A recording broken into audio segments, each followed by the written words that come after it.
À propos de plans, nous avions vu qu'il pouvait y avoir deux types de plans possibles. Le plan explicatif et le plan chronologique. N'est-ce pas? Qu'importe le plan que vous aurez à choisir, le plus important, l'essentiel, c'est que le plan doit être équilibré. Pour cela, il va falloir veiller à ce que l'introduction présente les documents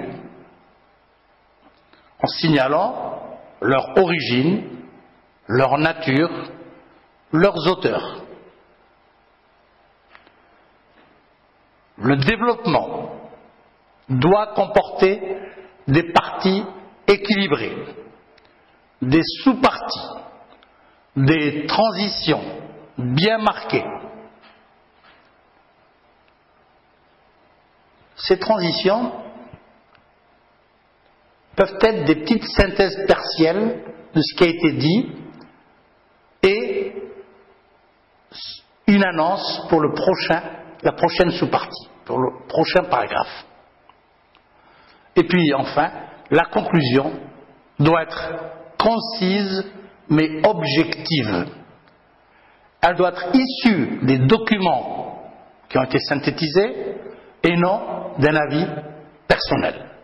Alors là, il est important de prendre du recul par rapport à l'événement historique. Maintenant, pour présenter cette synthèse, il va falloir, je l'ai déjà dit, reformuler de manière personnelle les idées et les informations que vous avez sélectionnées. Il est souhaitable d'utiliser la troisième personne. Il est très recommandé d'être concis, ordonné et objectif. La concision, l'ordre et l'objectivité doivent caractériser votre synthèse. L'introduction, pour y revenir, doit ou devrait commencer par une phrase incitative, une phrase d'accroche, qui va accrocher le lecteur, qui va susciter son intérêt, qui va peut-être l'interpeller. Mais cette phrase doit être en rapport direct avec le thème qui est abordé. Présentation des faits et des événements. Il faut aussi indiquer le plan dès l'introduction.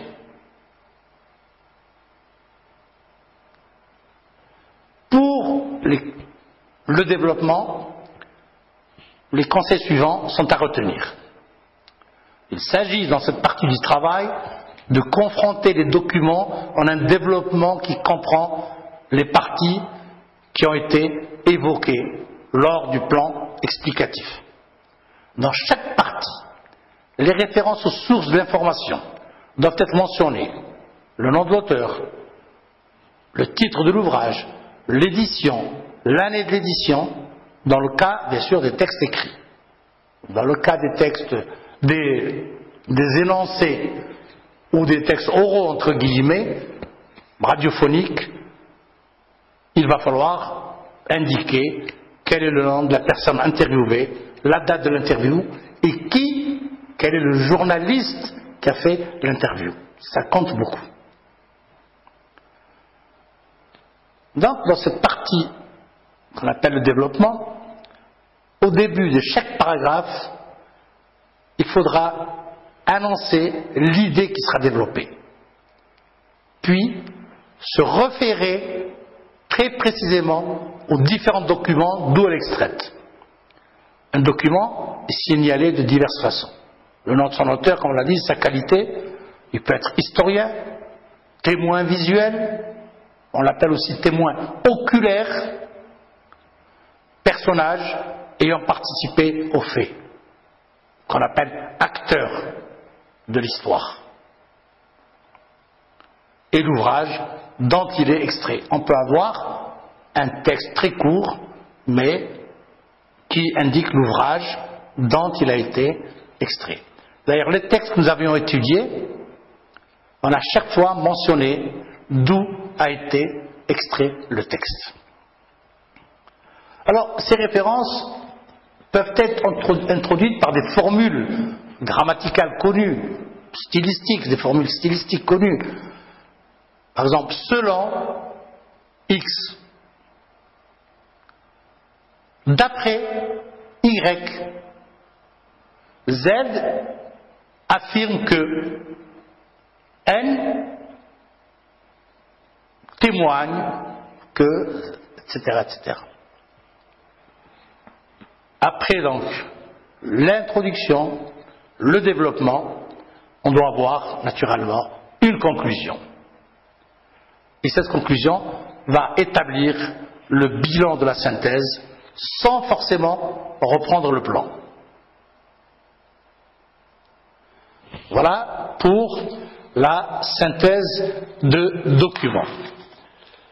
Et nous avons besoin, lorsqu'on rédige, c'est le moment de le dire, c'est qu'il n'y a pas que de la grammaire de la phrase. Nous avons eu l'occasion, pendant l'étude des textes, pendant la compréhension des écrits, nous avions eu l'occasion d'aborder la grammaire de phrase, avec l'utilisation des temps, l'utilisation des pronoms personnels, l'utilisation aussi des champs lexicaux. Et c'est déjà l'annonce d'une autre grammaire qui est la grammaire du texte. Alors, regardez au tableau ces éléments. Il y a 4 règles de base qui assurent la cohérence du texte. Parce qu'un texte n'est lisible, n'est compris, n'est utilisable comme document que s'il est cohérent. Quelque chose d'incohérent va nous gêner. Et donc, on ne va pas le lire, on ne va pas lire ce texte incohérent, on ne va pas essayer de comprendre. Il est illisible. Alors, la cohérence est assurée par ces 4 règles. Une règle première des règles, c'est la règle de progression. La deuxième, c'est la règle de continuité. La troisième, c'est la règle de non-contradiction. Et la 4e règle, c'est la règle de relation. Nous allons les prendre les unes après les autres. Que signifie règle de progression? Là, vous avez deviné. C'est que chaque phrase ajoutée, lorsque je rédige, doit impérativement apporter une information nouvelle. Si j'écris, il est arrivé en retard, il n'est pas à l'heure. Est-ce que la règle de progression est assurée dans ces 2 énoncés qui se suivent? Non. Cet exemple n'est pas acceptable. Si je dis il est arrivé en retard, oui, ce n'est pas de sa faute, il a été retardé par tel ou tel événement. Là, j'ai apporté une information nouvelle. C'est que son retard est dû à tel ou tel événement. Par exemple, la circulation bloquée, les intempéries, etc., etc. Ça, c'est facile. Deuxièmement, la règle de continuité. Chaque phrase ajoutée doit reprendre un élément de la phrase précédente. Ceci est assuré, entre autres, par le recours à la substitution grammaticale et ou lexicale. Par exemple, si je dis Monsieur Boualem est malade, point. Il a la grippe aviaire, il se substitue à Boualem. Donc ici, il y a une substitution grammaticale puisqu'elle a remplacé un nom par un prénom. Je peux avoir une autre substitution lexicale. Je dis Alger, la blanche est belle le jour et la nuit. C'est la capitale de l'Algérie. Capitale va remplacer, se substituer à Alger, la blanche. Alors, je vais vous donner un exemple d'énoncé non acceptable. Lorsque je dis Batna est la capitale des Aurès, il y a beaucoup de voitures à Alger. Ce sont deux énoncés qui n'ont rien à voir. Le deuxième ne continue pas le premier. Troisième règle, la règle de non-contradiction. La phrase ajoutée ne doit pas contredire ce qui précède. Exemple d'énoncé non acceptable. La cigarette est nocive pour la santé. On peut fumer sans risque. Il y a une contradiction entre la cigarette qui est nocive pour la santé et l'énoncé on peut fumer sans risque. La dernière des règles, la règle 4, c'est la règle de relation. La phrase doit appartenir au même univers de référence, au même domaine, au même thème que la précédente. Exemple d'énoncé non acceptable, il y a beaucoup d'enfants misérables dans le monde. Victor Hugo est un grand romancier. Elle n'est pas acceptable, même si Victor Hugo a écrit Les Misérables. Voilà.